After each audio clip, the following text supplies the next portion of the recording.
This is amazing. You know, I first started doing plant-based eating 15 years ago. You guys weren't around. Where was everybody? I was like all alone in Houston. I was like, oh my God, food matters. And a hamburger isn't some happy cow.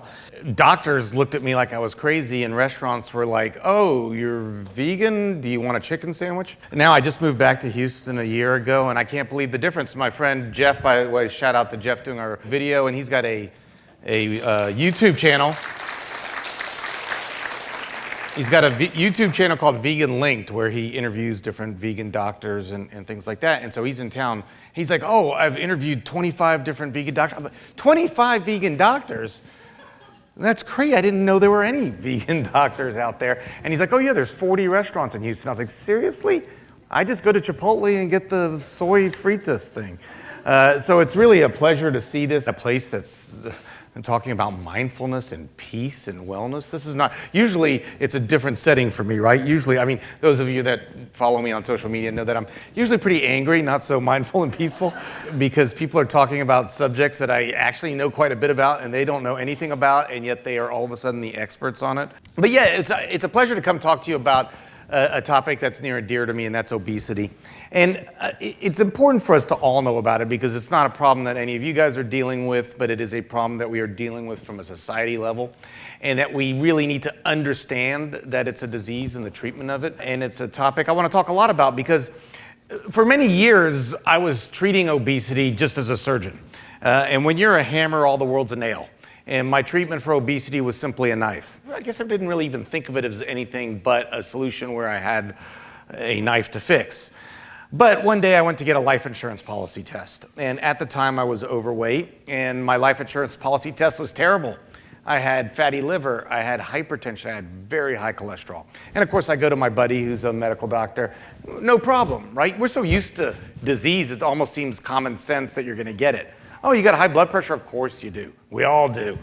Take this medication, and when you have this complication from that medication, we'll give you this medication. And I know how it is, because my patients come in and we have to add pages for their medicine. You know, it's like, when you filled out the whole page, use the back for the rest of your medications. And so I started thinking about this, and I was like, were we born, did God give us a lemon, or evolution give us a lemon of a body? Were we built to fail? Or was there another way around? And I went crazy. This is me like taking over our dining room table. My wife took this picture because she thought I had lost it, where I just like started studying every paper in the literature about nutrition and health. And that led to me writing a book called Proteinaholic, which was mentioned, where I really kind of dive into this problem with protein. And we'll talk a little bit about it today, but I want to talk more about obesity. But the thing about doing that, about doing all that study, is it left me in this very weird situation. I look at the hospital and I think 85% of the people in this hospital are there because of what they eat. 85%. It's because of what they eat. And I'm treating it with medicines and surgery. Is that the right thing to do? Because most of my days, I'm going to talk to you about nutrition, but most of my days are spent looking like this, you know, with surgery stuff on. And I do massive surgeries where I rearrange intestines. And why do I do that? And how do I feel about that? Because I know what the real answer is. It always reminds me, who are Star Trek fans out there? Do you remember the time that they went back to America, and it was like the 1980s, and one of them needed a surgery? I think he had appendicitis. The doctor is about to operate him, and then Doc from Star Trek beams down, and he's like, "You're gonna cut him open? You barbarian." And then I was like, oh my God, am I a barbarian now? And you gotta remember, like, if you think about old surgeons in older times, this is what the surgeon used to look like, you know, and I look at that guy, I'm like, that guy's a barbarian. I mean, now we're sophisticated. We use robots with little things that go in the belly. I make little tiny incisions. So I'm not a barbarian, am I? But I still am rearranging intestines and causing bleeding and other kind of things. And so it really makes you think. This is a famous cartoon. There was a doctor named Dr. Burkett who was a surgeon like me. And when you're a surgeon, you see diverticulitis and cholecystitis and appendicitis and heart disease and obesity. And he worked in England, and he noted in the 1940s that There was a population of Ugandans, and they had the same disease processes that the Anglo-Saxons had. So he asked a simple question. Do they have these problems in Uganda? And he went to Uganda, and he spent many years in Uganda. And he did crazy things in Uganda, like to go to Ugandan tribes and ask if he could weigh their poop. But he came to a very interesting conclusion. And he drew this cartoon, that we, as doctors, are mopping up a floor and not turning off the faucet. And that faucet is what we eat. We're eating the wrong foods. We're not eating enough fiber, was his conclusion from all those studies. And this has always stuck with me. But he missed a level of complexity and nuance, and that is that it's not so easy for the doctor to just drop the mop and turn off the faucet. It doesn't work like that. It's not that easy, and it's a lot more complicated, and that's what I want to talk to you guys about. Because we all have opinions, right? If you see my patient here, and you look at him, what is your opinion of him? When you see him, what do you think deep down inside if you really let yourself come up with an opinion? And we come up with a lot of opinions, right? We think all he needs to do is eat less and move more, right? Just eat less, move more. That'll do it. But does eat less, move more work? I mean, eat less, move more is what we want people to do, but that's the result of what our therapy should be. It's not a method in and of itself. If shame worked to get people to lose weight, we wouldn't have a huge obesity epidemic, but shame doesn't work. And simple things like eat less, move more don't work. Remember that show, The Biggest Loser? So that show was terrible, right? You take people, they're already self-conscious about their body. They make them strip down and get on a scale, which is their nemesis. Horrible show. I was seething angry with every episode that I still watched because I'm a masochist, but yeah. But so they did an interesting study because guess what? These people grow to put back on their weight. But what they found out something very interesting. If you look, so they started out like on an average of 148 kilograms, lost down to 90, now they're back up to 131 after 6 years. But look at this. Their metabolic rate was 2,607 calories a day. They burned 2,607 calories a day just at rest before they did the show. At the end of the competition, their metabolism had decreased despite all their exercise. And now, 6 years later, it never recovered. Exercise actually makes you decrease your metabolism, opposite of what you would think. And you know how it is, right? Everybody's like, oh, I'm just going to exercise away that, margarita or that cheeseburger. It just doesn't work. But first of all, try to get 700 calories out in a workout. That's a really hard workout. It just doesn't work that way. And yet, the number one thing we tell people that are obese to do, people that are really obese that have joint problems and can barely move, we're telling them to go run a marathon, as if that's going to solve the problem. Or we tell them to count calories. I started this way. I thought, okay, if you just count calories, everything's gonna be fine. And I had this elaborate setup in my office. You would come in, you'd have to breathe in a machine. I would get the exact calories you had. I would tell people, I want a scale. Can you imagine the life I set up for my patients back then? I want a scale. I want you weighing everything. And then I want you calculating and put in a book and come here for me to grade it. And yeah, how well did that work? And that doesn't work. They've done many studies, and you can see here, like these are the different subjects, and this is the reported intake. This is the unreported intake.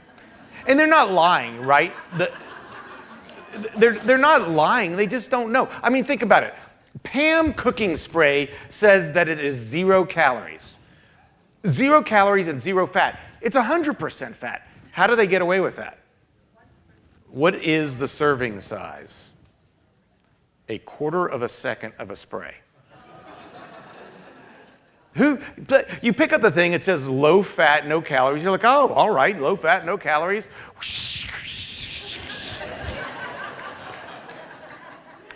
This hasn't worked, and we've tried it for years and years and years, and the definition of insanity is doing the same thing over and over again, expecting different results. I feel terrible for Oprah, who's been going through this for years. And you know what it does create? It creates a sense of failure in the patient, and it also creates this obesity stigma.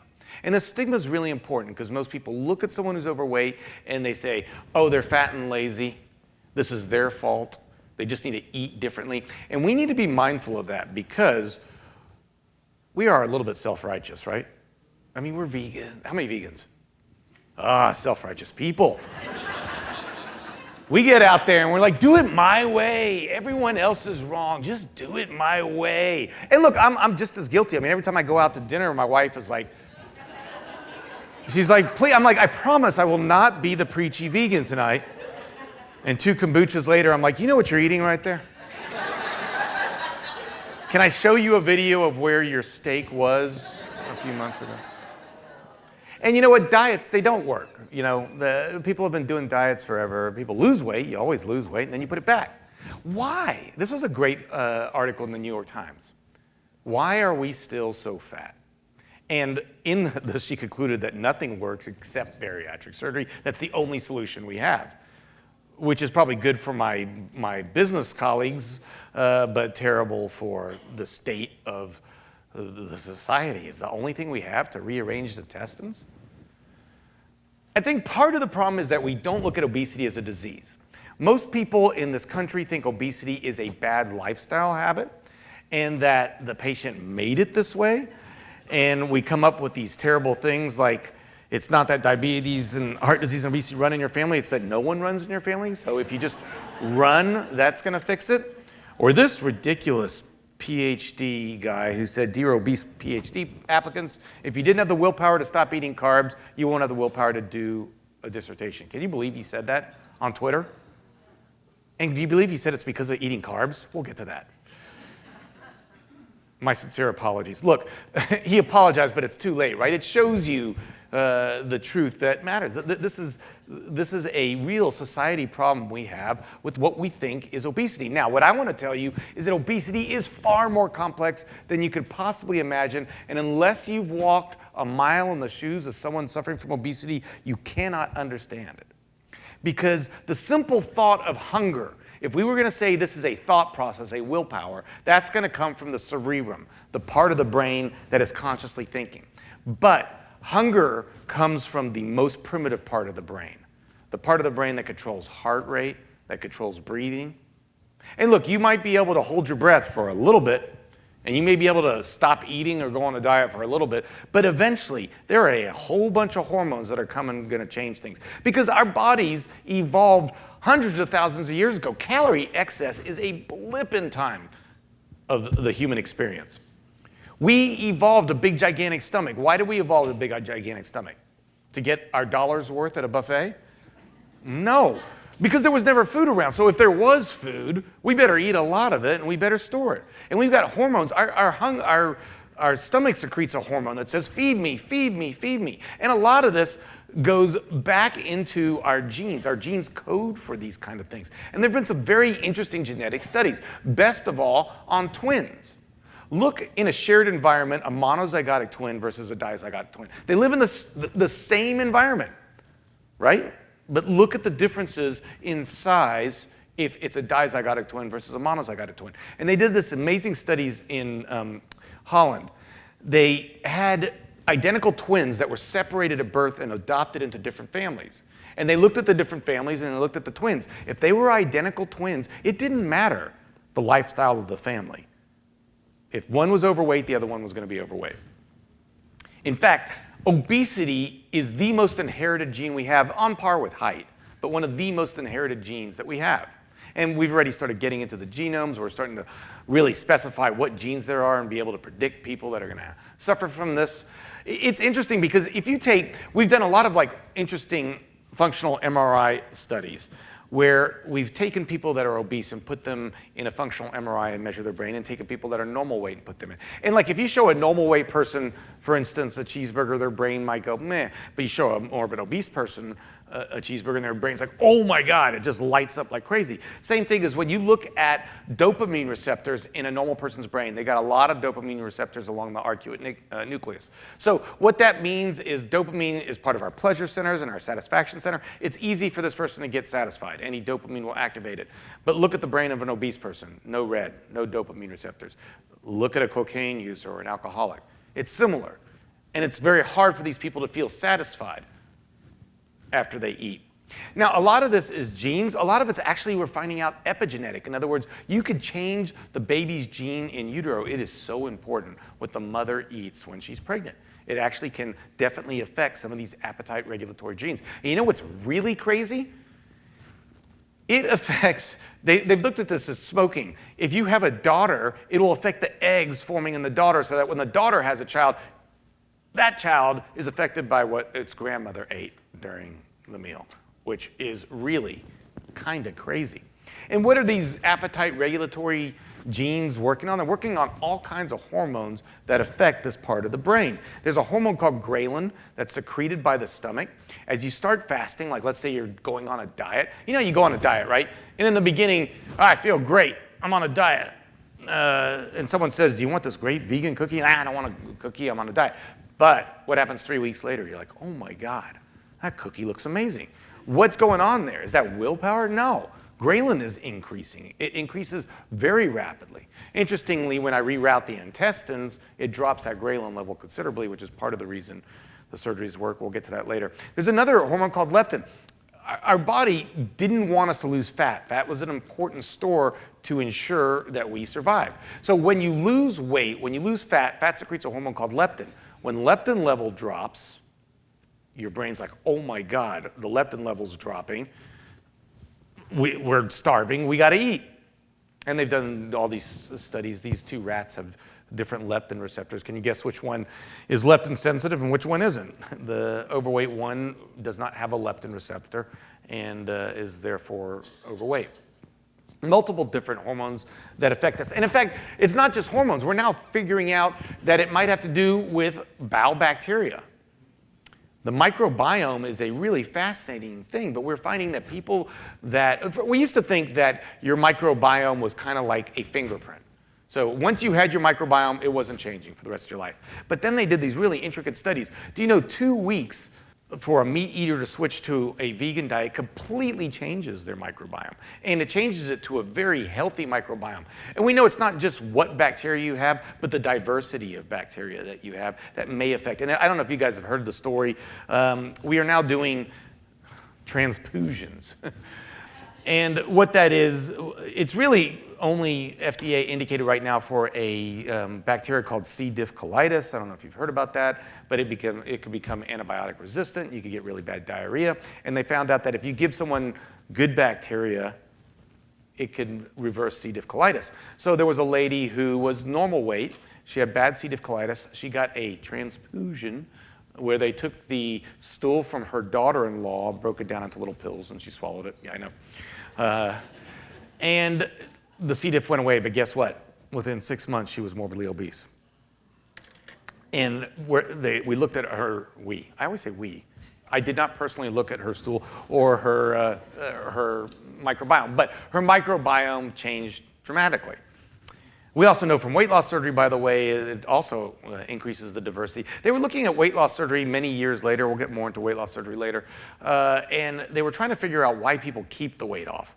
And they found that it had a lot to do with the diversity of microbiome. The other thing that's really interesting is this hormone GLP-1. Now this hormone, when we do weight loss surgery, there's a hormone called GLP-1 that goes up. And this hormone has a lot of effects because it goes straight to that brain stem and says, okay, we've eaten enough. It also does something where, you know, when you eat, if you eat really fast, pretty soon, like 30 minutes later, you're like, oh my God, I'm gonna throw up, I ate too much. That's because GLP-1's coming in. And GLP-1's like, stop eating, you've had enough. And scientists have been working on this and they now have come up with drugs that are GLP-1 agonists. They look like GLP-1, it's a shot once a week. It may be the end of weight loss surgery eventually. These medications work exceedingly well. It's amazing. So it's another argument against the idea that this is a willpower issue, because you could take a person who is on a diet and they're not doing very well and they could give themselves a shot once a week and that's it. That's all they're doing, a shot once a week, forget about it. And all of a sudden their weight is just dropping. Now, in the study they did, their weight was dropping, and these few poor people right here, they switched out their shot to a placebo. So they didn't even know they were getting the placebo. They were like, oh, this med is working great. And all of a sudden the weight comes right back on. No change in willpower, right? No change in anything. They just gave them a placebo and the weight comes on. Now the problem that we're seeing here is, you can guess, right? These meds work well, but gotta take them forever. And that could be really expensive. And, I've seen many, my theory is if I could use the medication to get them to change their diet to a healthy diet, which we'll get to, that they then won't have to use the medication. And in theory, that's great. In practice, doesn't always work that way. But hunger is complex. We go on a diet, like I'm going to save the other half of the sandwich for later, and then 2:06, time to finish that sandwich. Our minds are working against us constantly. Now, I've made this all about genes and genetics, but it can't just all be about genes and genetics, right? Because we're getting bigger and bigger and bigger. Obesity is becoming more and more of a problem every year. It is not stopping. So we got to be doing something to do this, right? I beat anorexia. So the identical twin studies support that genes influence body weight and fat. However, obesity epidemic cannot be blamed just on the human genome. Weight gain results from an interaction between the genes and the environment. If you look at what we're eating in this country, you could argue about all kinds of things, but I could tell you one thing. We're eating more and more calories every single year, and it continuously increases. Now, why is that? Well, have you heard that quote, the problem we have is that we're fed by a food industry that doesn't care about health, and we're treated by a health industry that doesn't care about food. And when you look at it, the government has a pretty decent plate, right? It says eat fruits, vegetables, grains. They're even saying now this protein should be plant protein. Who knows why? Well, we know why they say dairy, but anyway. But this is what the plate, fairly reasonable. But where do our tax dollars go? They don't go to fruit and vegetables. Fruit and vegetables get a tiny fraction of the amount of money that really goes to protein and dairy and all those kind of things. And because of that, a burger is 99 cents. A burger should really cost about $15, but it's 99 cents.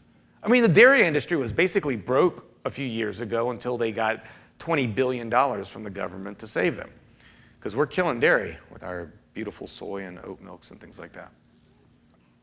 And then you got this is me at a marathon. I'm at a marathon, and Ronald McDonald is the host of it. It's this yeah. And Ronald's all excited. He's like, you want to take a picture with me? I'm like, yeah, I want to take a picture with you, you joke. And we don't even understand exercise. Look at these guys taking escalator to the thing, and we're all unhappy and we're mad and we're angry, and that of course leads to depression, which leads to poor eating behaviors because we got to stimulate those dopamine receptors. And you can even look at obesity by zip codes. Isn't this crazy? Certain zip codes have more obesity because there's food deserts where the only thing you could get is a cheeseburger, and you can't get good food, which is, thank you for your work in the third ward, which otherwise would not be eating healthy foods and would be this way. The other big problem is people they have no idea what's healthy anymore. There's so much argument online. And the more you argue, the more you cast doubt. You got low carb versus low fat. So is it carbs or is it fat? Which is it that's causing obesity? And of course, if you're arguing about carbs or fat, that leaves one macronutrient that can rise to the top, which is just eat protein. And that's the number one tip everybody gives. Eat more protein. Oh, you're overweight, eat more protein. You want to gain weight? Drink a protein shake. You want to lose weight? Drink a protein shake.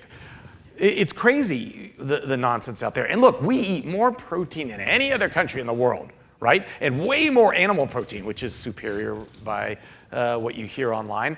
And so with all that protein, there's a lot of argument about the RDA. So the RDA for a male is 56 grams of protein, for a female, 46 grams of protein. And there's people like, no, we need higher. It should be 80 to 100 grams of protein. And they argue like crazy about this. What's the average protein intake for an adult male? 110 to 120. We're way surpassing the RDA. Arguing about what the RDA should be is moot point. And what does this get us? We're the sickest country in the world. We spend more money than any country in the world on healthcare, even countries that have socialized medicine. Do you know that while we're 5% of the world's population, we represent 75% of the prescription drug usage in the world, 75%. It's absolutely crazy. And we're the most overweight. We are the dieting country of the world. No one diets more than we do, and yet we're the most obese country in the world. And somehow this doesn't set off alarms in people's minds. And there's this protein drives you to just eat more meat. Well, there was a humongous study done in Europe because they're starting to catch up with us, right? They're starting to get overweight too. Follow 500,000 people, and they followed them for 12 years. And what was the number one food causing weight gain? Meat. Specifically, when you really get into the data of this study, specifically poultry. Which is weird, right? Because people think, my patients are like, oh, I'm eating healthy. I'm eating clean. I love it when they call chicken clean. Because you prepare the chicken using tongs and a hazmat suit. But it's clean. And the problem is the way we appropriate diet to begin with. We go by macronutrients. Like, no longer what is eating protein? I mean, all foods have protein in it.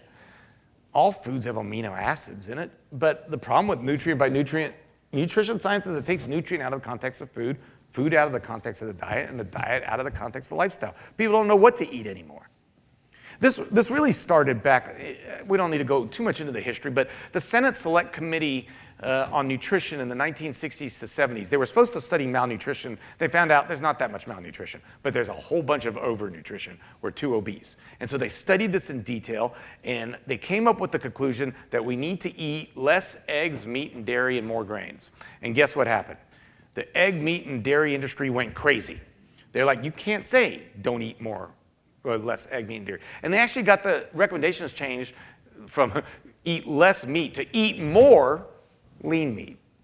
And all of a sudden this term lean came in, and all of a sudden this term low fat came in, and then we had the low fat guidelines. It became low fat.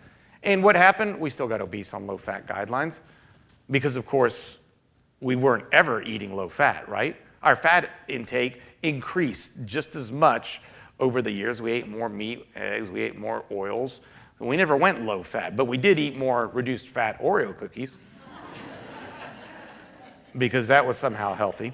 And the other thing that's crazy is there is bad science out there. Really bad science. So they'll have a low fat versus low carb diet, and they'll say, oh, look at this. Over time, the low carb diet lost more weight than the low fat diet. But wait a second. The low fat diet wasn't low fat. It was 30% fat, and they started at 35% fat. They hardly changed their diet at all. Whereas the low carb diet made a drastic change in their diet. That's not fair. Or this study, which this was a study that was passed around a lot. Dietary carb restriction improves metabolic syndrome. Sounds good. If you restrict your carbs, your metabolism is going to do fantastic. Now, the results, they say that this works really well for treating metabolic syndrome. And if you just read the abstract, you'd be like, wow, low carb works. Now, you might want to spend a few minutes on their conflicts of interest, where they get money from Atkins and from dairy. And then when you start really getting into the detail, almost nothing changed between the low carb and the low fat, the high carb group.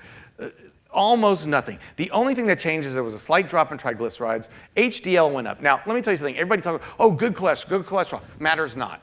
There's been a million studies on this. Increasing good cholesterol does not improve heart health at all, but we better, they're like, we better show this because nothing else happened in the study. And then the other thing that happened in the study was that the size of the LDL particle changed, and they're like, this is all we got to go with, let's make a big article about it. And people fell for it, but it really didn't show much. Now, I want you to see what the high carb group ate. So Cinnamon Life cereal for breakfast with some egg beaters and Gouda cheese. Lunch was diced ham with a russet potato and marshmallow fluff. A little nice snack of Gouda cheese and deli turkey. That's the high carb diet that they were comparing to. That's how you set up. No one reads this part of it. They're not the nerds like me, right? Who's like, let me see exactly what they were feeding these people. And it's easy to dupe someone when they don't know these facts. Here was ignore this stuff right now, okay? They published a study and they said, look, people that aren't on ketosis don't burn as much fat as people that are on ketosis when they exercise. Now, it was two different studies, and they were comparing two different studies. This study had 300 people in it, exercising 15 to 35 minutes. This had 5 people in it, and they exercised for 2.5 hours. It's not apples and oranges, but if I took these things away and just put this on my Instagram, people would be like, wow, ketosis works. And that's kind of the part of the problem that we have. And you got people writing books. This guy, oh. This guy writes a book that plants are bad for you. And that the worst thing for you is lectins, and you should never eat beans. Unless you could eat beans if you take his $200 lectin binding thing available on his website. Beans are bad for you. Okay. This study was one of the biggest studies ever on beans, and it showed that beans are the most important dietary predictor of survival in older people. How possibly can you say that beans are bad for you if it is the number 1 predictor of longevity? And yet people are just free to just lie now, just outright lie. I see this stuff and I'm like, I'm speechless. That's why I'm so angry on Instagram. And all this carb fear. I mean, people fear carb. Every patient I talk to, I had a patient come to see me. She's like, I don't know, why I'm gaining weight, but I think it's carbs. And I look at her diet list and it's like eggs for breakfast, chicken for lunch, and steak for dinner. I'm like, there's no carbs in your diet. And she's like, well, once in a while, she was from Ghana. And she's like, once in a while, I get together with my friends from Ghana. We have a traditional Ghana meal where it's got lots of, fibers and beans and things like that. And I'm looking at her, I'm like, have you been to Ghana? And she's like, yeah. I was like, was there anybody obese in Ghana? No, nobody was obese. She's like, in fact, I lost weight when I was in Ghana. Yeah, it's not the carbs. There's been many studies showing carbs don't increase weight. In fact, if you look around the world at the healthiest cultures in the world, look at the blue zones. Are they avoiding carbs? No, in Okinawa, they eat mainly sweet potatoes and rice. That's the vast majority of their calorie intake is beans and rice. And they lose weight over time instead of us who gain weight as we get older. In fact, they did a study where they put people in a hospital ward and they kept feeding them more and more and more carbs, and they didn't gain any fat because your body can't turn carbs to fat. It's very hard, called de novo lipogenesis, and it just doesn't happen. Now, the fact of the matter is just any diet is hard to stick to. People just don't stick to diets. Like in this study, Ornish group didn't do very well, right? And they should, because that's a plant-based diet. But if you look at what they were eating, they weren't eating an Ornish diet. Ornish went crazy when the study came out. He was like, they're not eating what I tell them to eat. They're not doing it. Because most people just stop eating this, and a lot of it has to do with those hormones we were talking about. Dr. Gardner did a very good study. He took a group of people and put them on a healthy low-fat diet and a healthy low-carb diet. It was very well controlled. It was 1 year, and there was no difference between the low-carb and the low-fat group. They ate pretty much the same diet, and they lost the same amount of weight, which averaged to not be a lot of weight. Now, the most weight that's been lost in a 1-year study was the broad diet. Have you guys heard of the broad diet? Study done in New Zealand. They took a group of people, and they said you could eat any plant food you want, all right? Any of these foods you could eat. Sparingly on these foods, no meat, poultry, eggs, or fish. Most weight loss ever. And the people were full, and they felt great, and they were very happy with their weight loss. And we should know that would work because we knew this many years ago. Dr. Walter Kempner, in the 1930s, if you had obesity or diabetes or hypertension, you had no treatment, you died, unless you went to Duke and got treated by Dr. Kempner. And what did he do? Anybody know? Rice diet. Rice and fruit. That was all you could eat. Weight dropped like crazy. People had unbelievably great results. Now, the problem was Dr. Kempner tended to whip patients if they ate anything but. And he lost his license. And so I've put my whip away. But, I mean, these kind of plant-based, high-fiber diets, we know they work. There's been many different studies on this. There's been meta-analysis of randomized controlled trials. You can see with most of these studies in this forest plot that most of them have, pretty good weight loss. We're looking at 6 to 8%, maybe 10% weight loss. Those are pretty good numbers.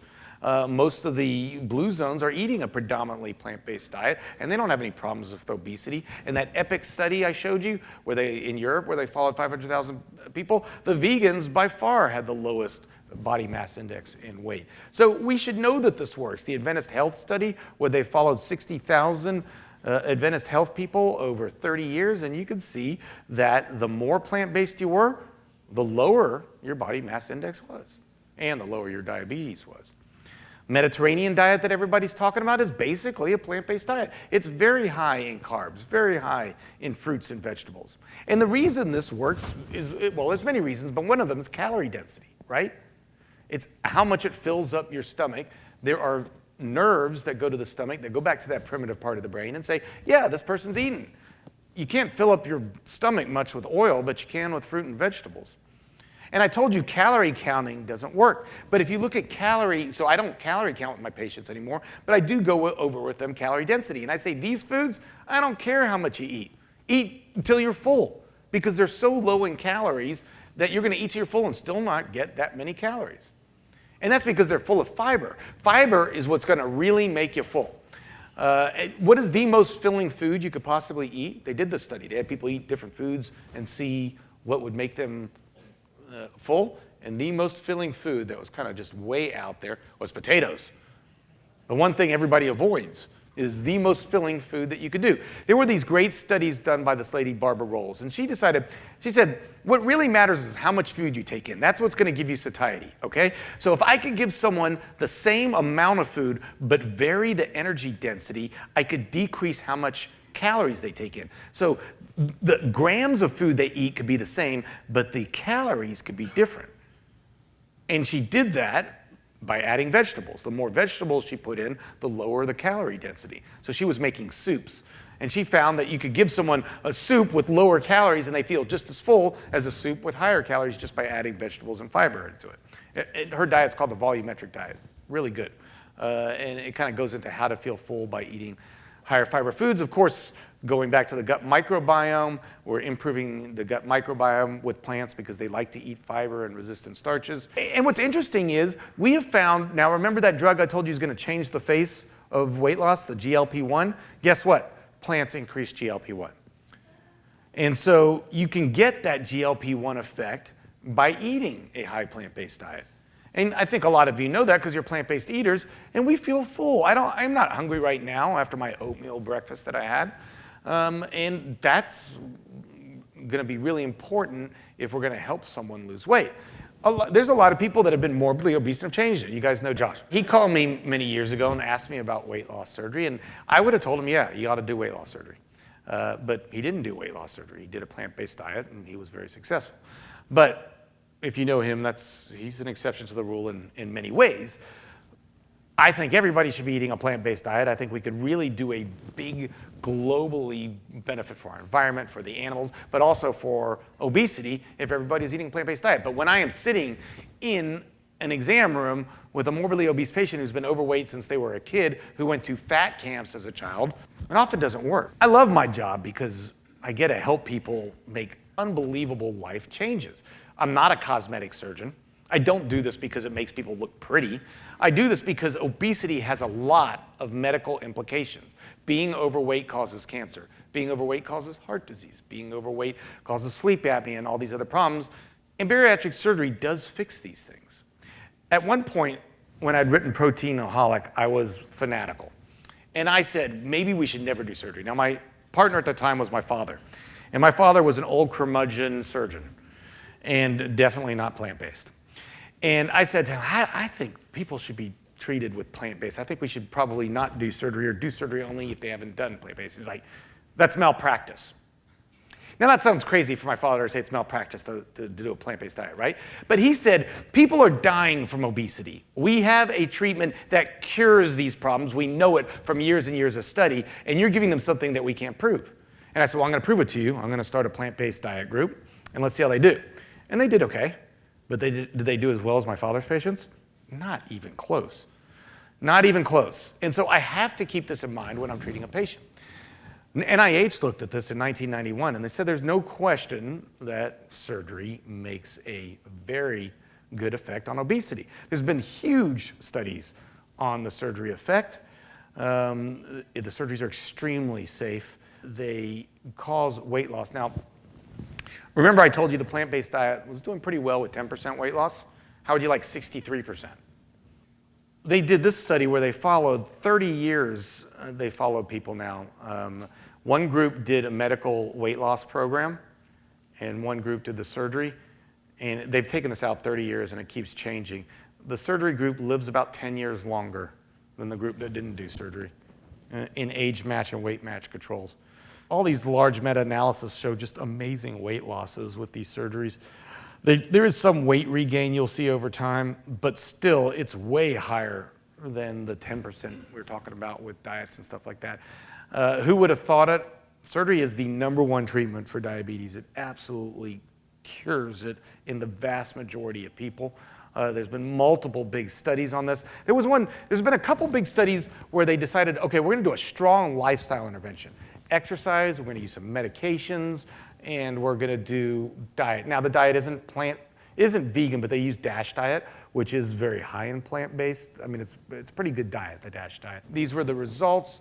Here's the lifestyle with medical management versus the gastric bypass, or A1C, which is diabetes. So all the patients started off very diabetic, but you could see much better A1C level, much better blood pressure. Lifestyle just didn't come anywhere close in any of these randomized trials. Again, this is the lifestyle. This is the gastric band. This is the bypass. And this was the biggest study that was done. It was a 5-year study done out of Cleveland Clinic, where Cleveland Clinic, they really are pretty confident about their weight loss medication treatment. And you can see here's their weight loss medication treatment group. They didn't lose any weight. Actually, they gained a little bit of weight. And really, the main study was to see who could do the best at diabetes, and no one came close. And so, this is a famous saying by surgeons: a chance to cut is a chance to cure. I hate that saying because it's so cocky. But a chance to cut is a chance to cure at some times. You can't just go in and get a weight loss surgery. You have to go through dietary counseling. I make them read all kinds of plant-based material. They have to meet with our psychologist and our exercise therapist. We do, the funny thing about it is we studied this. If someone loses weight before surgery, are they going to do better after surgery than someone who actually gains weight before surgery? Seems like they would, right? No, makes no difference. So, and that again goes back to these hormones, because the person that's not doing well, and I always feel kind of bad because here comes a person who's like, I've dieted all my life and I can't lose weight. I'm like, well, before I give you the surgery that's going to help you lose weight, I'm going to put you on a diet. I'm like, but diet doesn't work. No, my diet's going to work. And then my diet doesn't work, but then they do the surgery and they do fantastic.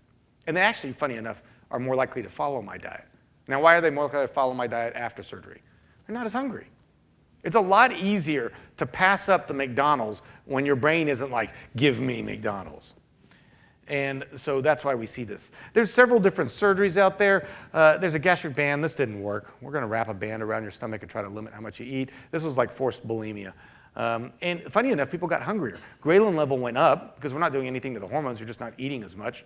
Nothing happened to that GLP-1, and people just became hungrier. And that surgery didn't work. The gastric bypass is the standard surgery. Remember I told you we evolved this big, gigantic stomach? Well, what we do is we create a small stomach, and we divert food away from the pancreas, and that causes that GLP-1 to go up and ghrelin level to go down. Not as hungry, can't eat as much. Similar things happen with the sleeve. Again, we evolved this big, gigantic stomach. Let's just remove it. Seems barbaric, but it works. People lose a lot of weight with it. There's another surgery called a duodenal switch for our super huge patients. What we do is we bypass. The intestine is too long. It's made to absorb calories all the way down. In some people, they just absorb too many calories. And so here we cut that off, and they lose a lot of weight. Very low risks, especially if done in a good place. And so you take a patient like this. I told him to do a plant-based diet. This is a Texas boy. And he had already had one weight loss surgery, the band. It wasn't working. He said, I'll do anything, I promise. And he goes, I'm going to be successful. And a year after the surgery, I'm going to do a triathlon, and I'm going to make you do it with me. And so I did the surgery, and here we are crossing the finish line of a triathlon. And he actually did an Ironman, and he carried the picture of himself across the finish line. And here he is here. So, and he's just one of many examples. I tell my patients, you got to rethink food, right? We're going to do surgery, but you got to, what comes with the steak, cancer, heart disease, you got to rethink your food. Here's a patient that they thought they were doing well, 3 boiled eggs, a turkey sandwich, turkey for dinner. You got to rethink the way you do protein. I don't tell them they have to be vegan, but they have to flip the protein. More fruits, more vegetables, more beans. This is medicine. Eat the nutrition pyramid, more vegetables and fruits and beans. Breakfast should look like this, lunch like this, a snack like this.